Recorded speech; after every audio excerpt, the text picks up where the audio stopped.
Okay, we're going to talk a little bit about some health issues, just different nutrition, different things that we're going to chat about. And I'm going to chat with you about them, especially when we're face to face, but we're also going to touch a little bit on some health.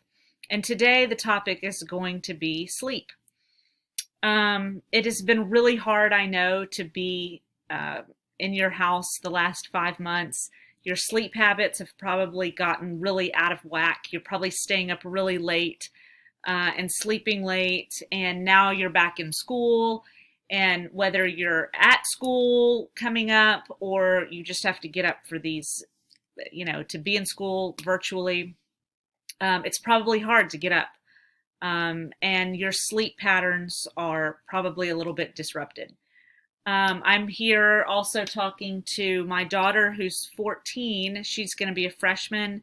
She's a little bit older than y'all, but she offers some perspective on how sleep can affect kids and how it's affected her during Corona. So, Izzy, do you have something that you want to say?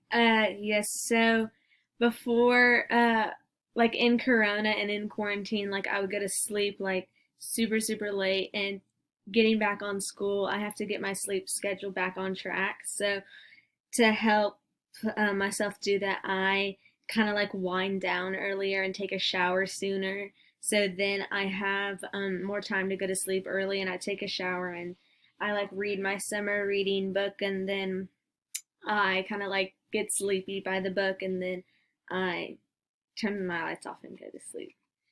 I think also it's going to be important that even at this coming weekend that you don't sleep late. You're trying to get yourself acclimated to getting up early, and it's important even on the weekend that you go to bed at the same time and you try to wake up around the same time. Let's talk for a second about once school starts and you're back in school. What does that look like with late nights of studying and getting up early? Uh, so you always, before you start studying, I set an alarm in the morning even before I start studying to say, okay, right now it's, let's say, 10 o'clock, and I want to wake up at 6. That is blank amount of hours of sleep if I go to sleep right now. So if I study for 2 hours and it's 12, then I'll be getting 6 hours of sleep. So I always do that to like know that I want to get more than 6 hours of sleep. So maybe don't doze off while studying and only study for an hour and a half. So, how does it make you feel when you're at school and you know you haven't gotten enough sleep? Uh, like I start shutting my eyes, and then I don't focus and I don't listen. So then it at the end kind of like causes like me to do worse on tests. Just because I haven't been listening to the full like um Lecture. lecture and like all of the learning that I should be doing. I just get tired and doze off and daydream, and like after a test when like it's just quiet and like you're not supposed to talk, like that's when I would get tired and want to sleep. But if I had gotten more sleep the night before, then I wouldn't be as tired. One thing that I want y'all to understand is that when you're in middle school, your body is growing. You're getting taller, your body's changing, and it requires more sleep.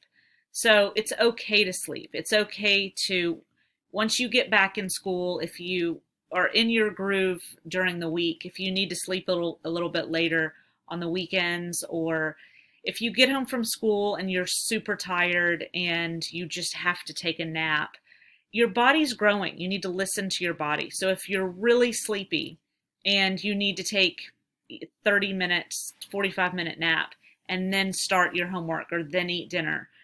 Now just listen to your body and get the sleep that it needs because it's growing and it needs sleep. So Izzy, thank you for talking with us about sleep.